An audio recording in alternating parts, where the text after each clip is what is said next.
यह कहानी ममता और बदले की है, जब गाय की आत्मा इंसान बनकर लौटी। इस वीडियो को अंत तक जरूर देखना। यह कहानी आपको सोचने पर मजबूर कर देगी।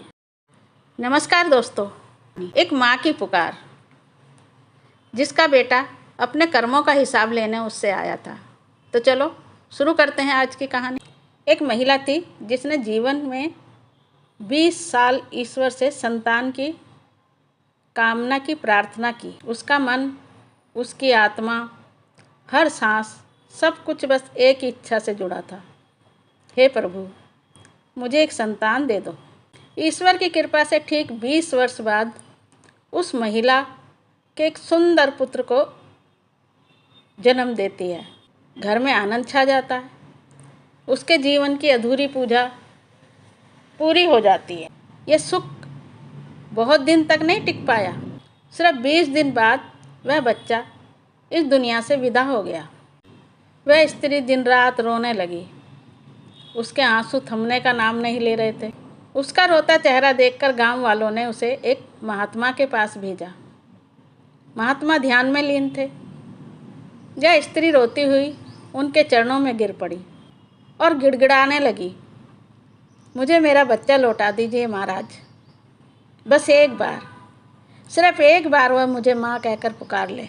बस एक बार, सिर्फ एक बार मुझे वह माँ कहकर पुकार ले। फिर आप चाहे तो उसे वापस ले जाइए, पर एक बार माँ शब्द सुन लूँ। महात्मा ने उसकी वेदना देखी और वह भी करुणा से भर उठे और बोले, ठीक है, मैं तुम्हें बच्चे की आत्मा से मिलवाता हूँ, पर ध्यान रखना, जो वो कहे उसे शांत मन से सुनना। कुछ क्षण बाद बच्चे की आत्मा वहाँ प्रकट हुई। उस माँ ने कांपते स्वर में कहा, बेटा, बस एक बार माँ कह दो।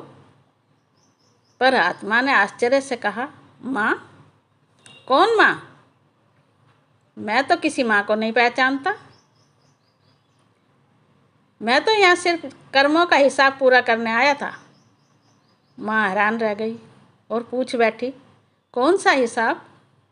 कैसी बात कर रहे हो बेटा? आत्मा ने शांत स्वर में कहा, पिछले जन्म में मैं तुम्हारे यहाँ गाय बनकर था और मेरा एक बछड़ा था, जिसे तुमने एक कसाई के हाथों बेच दिया था और मैं रोती कलपती रही थी और तुम उस बच्चे को मुझसे छीन कर ले गए थे। मैंने उस दिन प्रण किया था कि जिस पीड़ा से मैं गुजरी हूँ, उस पीड़ा को तुम्हें भी महसूस कराऊंगी। इस जन्म में मैं तुम्हारे पास संतान बनकर आई, पर सिर्फ वो हिसाब पूरा हो गया और मैं चला गया। इतना कहकर आत्मा वहाँ से चली गई। स्त्री जैसे पत्थर बनकर रह गई। आंसू उसके थम नहीं रहे थे। महात्मा ने आगे कहा, बेटी, हम सभी को इस धरती पर अपने अपने कर्मों का हिसाब पूरा करना होता है। माँ बाप, भाई बहन, पति पत्नी, ये सभी रिश्ते आत्मा की यात्रा से, कर्मों से बंधे हुए हैं। हर मिलन का एक कारण होता है, बिछड़ने का भी एक कारण होता है। अपने कर्मों का लेखा जोखा पूरा करने के लिए यहाँ आते हैं, अपना हिसाब पूरा करके चले जाते हैं। कहानी अगर पसंद आई हो तो लाइक, सब्सक्राइब करना ना भूलें और हाँ, कमेंट भी ज़रूर करें। मिलते हैं अगली वीडियो में। जय श्री कृष्ण। राधे राधे।